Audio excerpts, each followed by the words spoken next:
Welcome back. Hunter Biden's gun trial enters week 2 this morning. In about 5 minutes, we are expecting the defense team to announce whether or not the first son will take the stand at some point today. If he does, prosecutors say that they may offer a rebuttal with more witnesses. Meanwhile, Joe Biden's brother, James, was supposed to take the stand on Friday. He could testify this week. We'll be watching that. Joining me now is South Carolina Congresswoman Nancy Mace, a member of the House Oversight, Armed Services, and Veterans Affairs Committees. Congresswoman, thanks very much for being here this morning. Your reaction to what we've learned so far in this gun trial of Hunter Biden? Well, clearly, Hunter Biden is a troubled man with a lot of issues in his personal life and even business life, as we've seen and learned in the Oversight Committee over the last several months.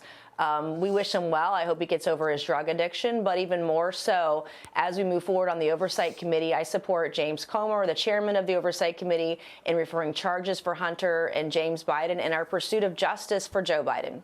Yeah, I know. But we've been talking about this investigation now for so long. And James Comer has used comments like money laundering, bribery, influence peddling. And yet last week, House Republicans, James Comer led it, sent criminal referrals to the DOJ for Hunter and James Biden.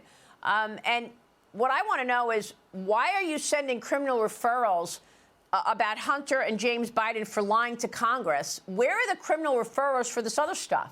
Okay, we've been talking about money laundering and influence peddling, but I don't see any criminal referrals for that. So I spoke with the Oversight Committee chairman yesterday on Sunday Morning Futures, and here's what James Comer told me about this impeachment inquiry. Watch. It's no secret Joe Biden's committed many crimes, and I think that you're going to see a report very soon. That report is imminent. That'll probably be an interim report that updates everyone on the crimes that Biden and his administration have committed throughout this investigation and through the years of the Obama-Biden administration. Where are the criminal referrals for FARA, for money laundering, for corruption, for influence peddling? This is an investigation of Joe Biden. Hunter Biden, Jim Biden, Eric Sherwin, Devin Archer, these are all witnesses in an investigation of Joe Biden. This was always about Joe Biden. Now, we're going to do everything we can to hold Hunter Biden and all the different shady associates accountable. This is just the beginning.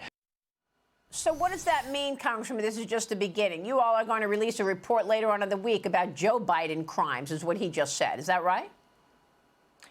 Right, and that's what he said yesterday. But I think it's really important for the American people to understand, when we have witnesses that come before Congress, that lie to Congress, lie in their testimony, perjure themselves, that they deserve to know the truth. And that's what we're doing on the Oversight Committee by referring these charges of James Biden and Hunter Biden to know what they were lying about, whether it was the existence of the laptop, whether it was the $5 million bribe via the WhatsApp to the Chinese businessman that Hunter talked about with Joe Biden sitting next to him, according to that particular message. The meetings that took place that Joe Biden was a part of with Tony Bobolinsky, for example, that they lied about. All of this is very important to pursuing criminal charges, to pursuing the truth and letting the American people know what actually happened and how Joe Biden was involved. Because when your family members are lying under oath, the American people can see it for what it is, see the evidence, and it's all part of the investigation.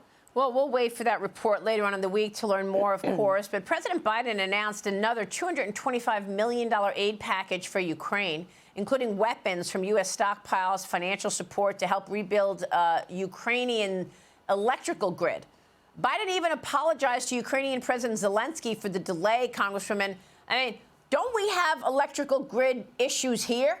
You criticized Biden's foreign aid spending on X, writing this. While Americans are struggling to afford groceries, President Biden wasted $320 million of our taxpayer money on a floating pier in Gaza that sank within days. That's nearly $400 million spent on Gaza instead of feeding American families. And now, Congresswoman, this about sending the $225 million to Ukraine to fix their electrical grid. Meanwhile, we've got people coming on this program every day saying AI and electric vehicles is putting a massive strain on our electrical grid, and we need more data centers.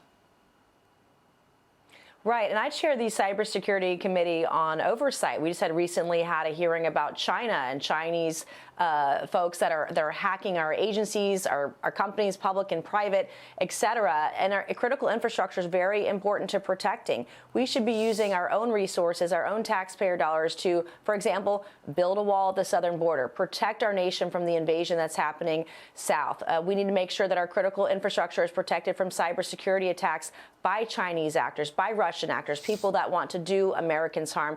We should be looking at how we can help hardworking families. The single mother working at Waffle House who's got 2 or 3 jobs trying to put her kids through college, her kids through school, she needs help, because when you go to fill up your tank, it's 50% more than it was 3 years ago under Donald Trump. Groceries are exponentially higher than they've ever been. Wages are not keeping up with inflation, which is why it's so important that we come together as a party, that we unite in November to get and reelect Donald Trump as president, that we keep our majority in the House, we flip the Senate, and then when we get that, we as Republicans need to do what we say we're going to do and help the American people. Not pay lip service, but actually do what we say we're going to do.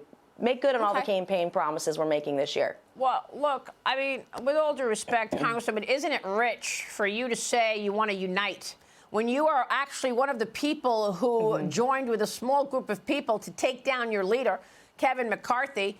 You've been a firebrand, and I certainly appreciate that and appreciate you pushing for what the American people want. But we'll see if your constituents actually like this. This week, you're facing challenger Catherine Templeton in your South Carolina primary race tomorrow. How are you feeling about the race? And, when you look at all of these moves in the last couple of months in terms of not unifying at all, taking down your leader, Kevin McCarthy, was it all worth it? Well, Maria, I appreciate your comments. I'm feeling very cautiously optimistic about tomorrow. As you know, I'm the first woman to graduate from the Citadel, the Military College of South Carolina, where when I was a cadet, we ate honesty and integrity for breakfast. And I want a leader that I can trust. I trust Mike Johnson. To me, we need more honesty and integrity in Washington, D.C. I have no regrets. I work very hard for the people of South Carolina.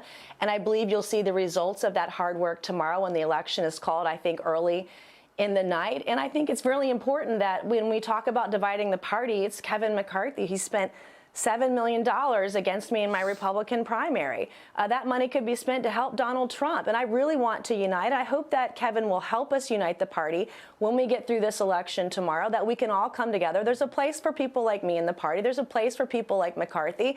There's a place for libertarians and women and conservatives and moderates and right of center and centrists. And we ought to come together for the greater good of our nation. And we should do that in November to get Donald Trump reelected, to keep our House majority, and even try to flip the Senate, because our nation needs it now more than ever. And if you want to support me in my reelection campaign, you can go to nancymace.org and chip in today.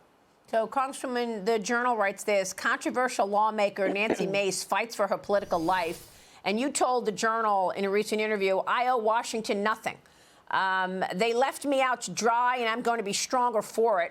Talking about how you've been a lone wolf before, fighting a lonely battle. How come it's so lonely? Well, when you fight the machine, the establishment, the swamp, I'm not afraid to vote on my principles. I'm not afraid to take on powerful people and powerful forces. I don't work for Washington. I work for South Carolina. I work for the people that elected me to office, and I work really, really hard. Just a few weeks ago, I helped save 1,000 jobs in the defense sector in South Carolina. I helped a young woman, a 20-something-year-old, 2 days ago, get an appointment with an oncologist because she was recently diagnosed with cancer and needed some help.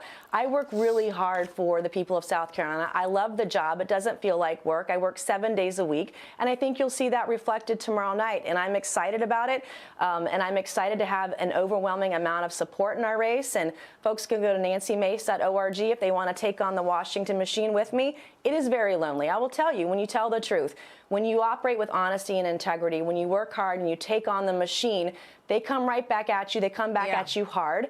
And it's not easy. It's very lonely. All right, Congresswoman, we'll be watching your race, and good luck to you. Thanks so much for joining me this morning.